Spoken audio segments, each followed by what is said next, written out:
Dialektika ng kakulangan sa forensic science sa Pilipinas sa gitna ng halalan 2025 at ang papel ng quantum mechanics sa pamamahala. Ang forensic science ay isang mahalagang bahagi ng sistema ng hustisya na tumutulong sa pagsisiyasat ng mga krimen gamit ang ebidensya. Sa kabila ng kahalagahan nito, patuloy itong nakakaranas ng kakulangan sa pondo, kagamitan, at pagsasanay sa Pilipinas. Ang kakulangan na ito ay nagdudulot ng mabagal na investigasyon, maling hatol, at kawalan ng hustisya. Ang halalan nitong Mayo 12, 2025 ay nagdulot ng pagbabago sa politika ng bansa.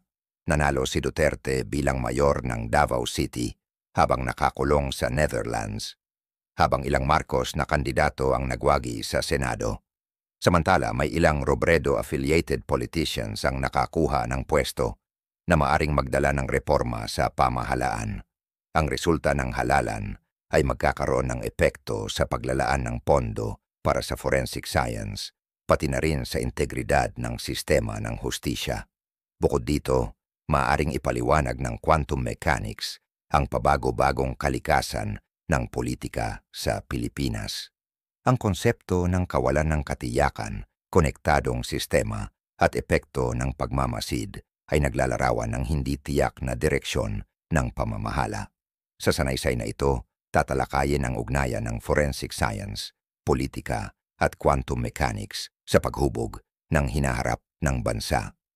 Kalagayan ng forensic science sa Pilipinas. Sa kabila ng pangangailangan ng forensic science sa mga investigasyon, nananatiling kulang ang suporta at pondo para rito sa Pilipinas. Ang mga laboratorio ay may luma at sirang kagamitan at ang kakulangan sa pagsasanay ng mga forensic experts ay nagiging sanhi ng mabagal na pagresolba ng mga kaso. Sa nakalipas na mga taon, ilang krimen na may mataas na profile ang nagbunyag ng mga kahinaan sa forensic science ng bansa. Ang pagsusuri ng DNA, toxicology at ballistic evidence ay tumatagal ng napakahabang panahon na nagiging hadlang sa hustisya. Bukod dito, mas malala ang kakulangan sa mga probinsya kung saan ang forensic resources ay halos wala o hindi sapat. Ang forensic pathology ay isa ring hamon, lalo na sa mga kaso ng extrajudicial killings at political violence. Maraming autopsies ang isinasagawa ng walang sapat na kasangkapan na nagiging sanhi ng kontrobersya sa mga legal na investigasyon. Dahil dito, mas madali para sa makapangyarihang grupo na manipulahin ang resulta ng forensic investigations, epekto ng resulta ng halalan 2025. Ang mga bagong nahalal na pinuno ay magtatakda ng direksyon ng forensic science sa bansa. Tagumpay ni Duterte sa Davao City. Bilang mayor, maaring ipagpatuloy ni Duterte ang agresibong kampanya laban sa krimen kung sakaling makabalik siya sa Pilipinas.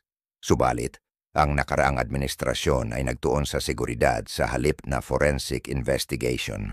Nangangahulugan ito ng posibilidad na hindi mapagtutuunan ng pansin ang forensic science sa lungsod.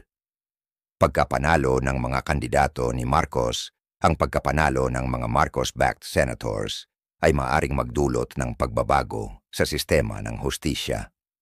Maaring tumaas ang pondo para sa pulisya, subalit maaring mabawasan ang kalayaan ng forensic institutions kung lalong lalakas ang political interference. From memory, merong isinulong si Marcos na study for the National Forensic Science Institute nitong Enero 2025 na natabunan na dahil sa nakaraang eleksyon 2025.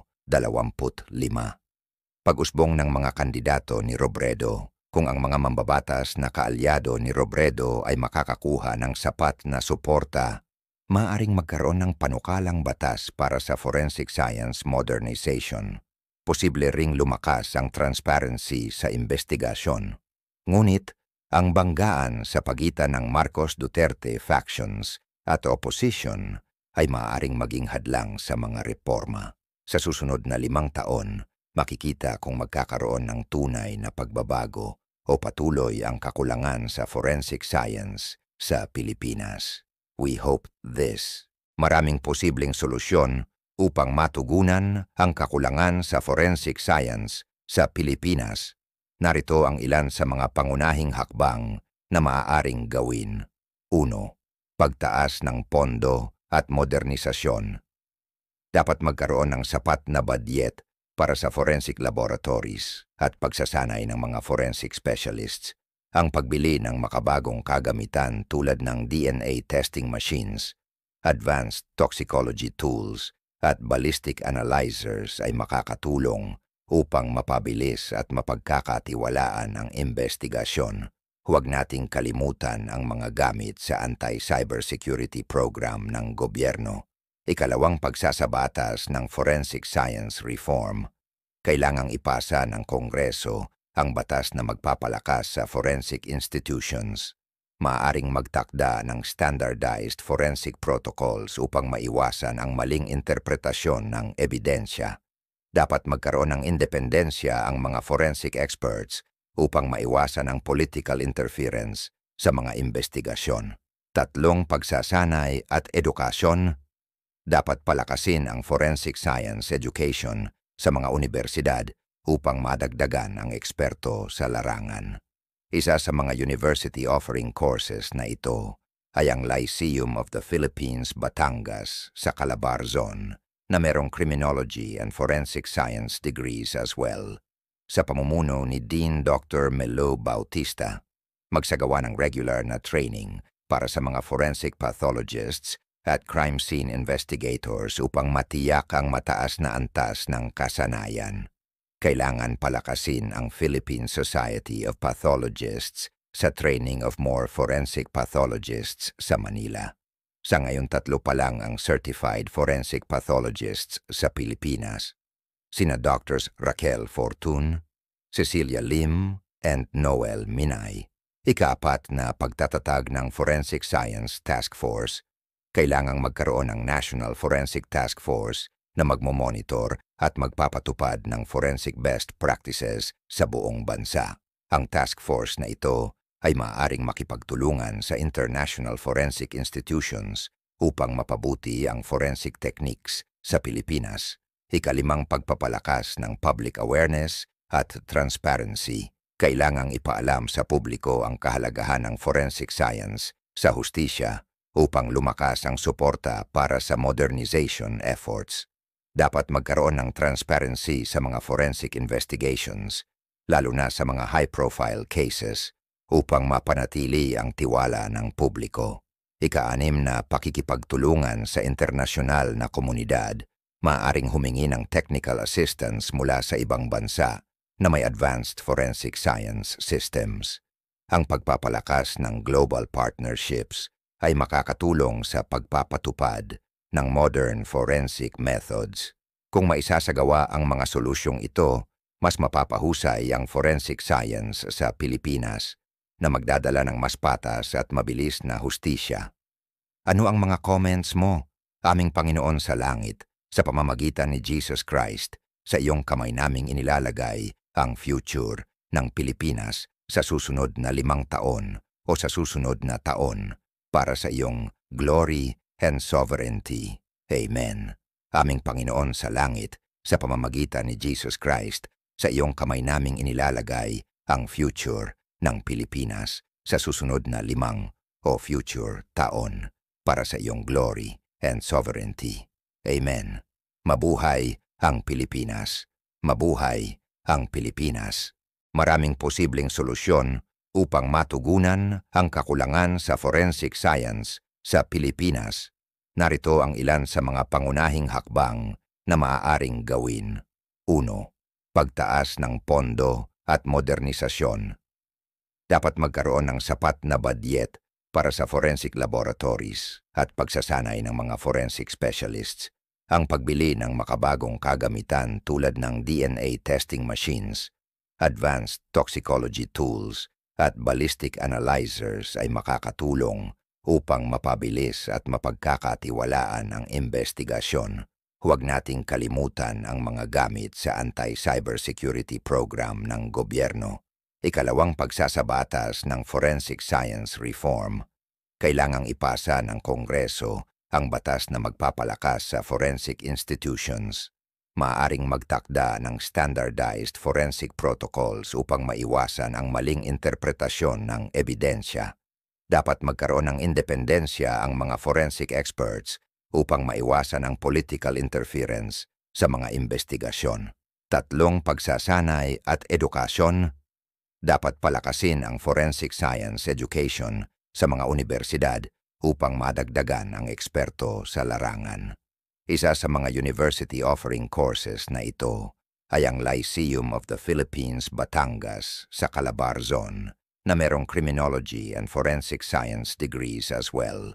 Sa pamumuno ni Dean Dr. Melo Bautista, magsagawa ng regular na training para sa mga forensic pathologists at crime scene investigators upang matiyak ang mataas na antas ng kasanayan. Kailangan palakasin ang Philippine Society of Pathologists sa training of more forensic pathologists sa Manila. Sa ngayon 3 pa lang ang certified forensic pathologists sa Pilipinas. Sina Drs. Raquel Fortun, Cecilia Lim, and Noel Minay. Ika-4 na pagtatatag ng Forensic Science Task Force. Kailangang magkaroon ng National Forensic Task Force na magmomonitor at magpapatupad ng forensic best practices sa buong bansa.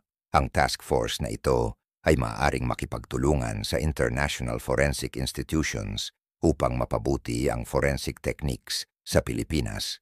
Ika-5 pagpapalakas ng public awareness at transparency. Kailangang ipaalam sa publiko ang kahalagahan ng forensic science sa hustisya upang lumakas ang suporta para sa modernization efforts. Dapat magkaroon ng transparency sa mga forensic investigations, lalo na sa mga high-profile cases, upang mapanatili ang tiwala ng publiko. Ika-6 na pakikipagtulungan sa internasyonal na komunidad. Maaaring humingi ng technical assistance mula sa ibang bansa na may advanced forensic science systems. Ang pagpapalakas ng global partnerships ay makakatulong sa pagpapatupad ng modern forensic methods. Kung maisasagawa ang mga solusyong ito, mas mapapahusay ang forensic science sa Pilipinas na magdadala ng mas patas at mabilis na hustisya. Ano ang mga comments mo, aming Panginoon sa langit? Sa pamamagitan ni Jesus Christ, sa iyong kamay naming inilalagay ang future ng Pilipinas sa susunod na 5 taon o sa susunod na taon para sa iyong glory and sovereignty. Amen. Aming Panginoon sa langit, sa pamamagitan ni Jesus Christ, sa iyong kamay naming inilalagay ang future ng Pilipinas sa susunod na 5 o future taon para sa iyong glory and sovereignty. Amen. Mabuhay ang Pilipinas. Mabuhay ang Pilipinas.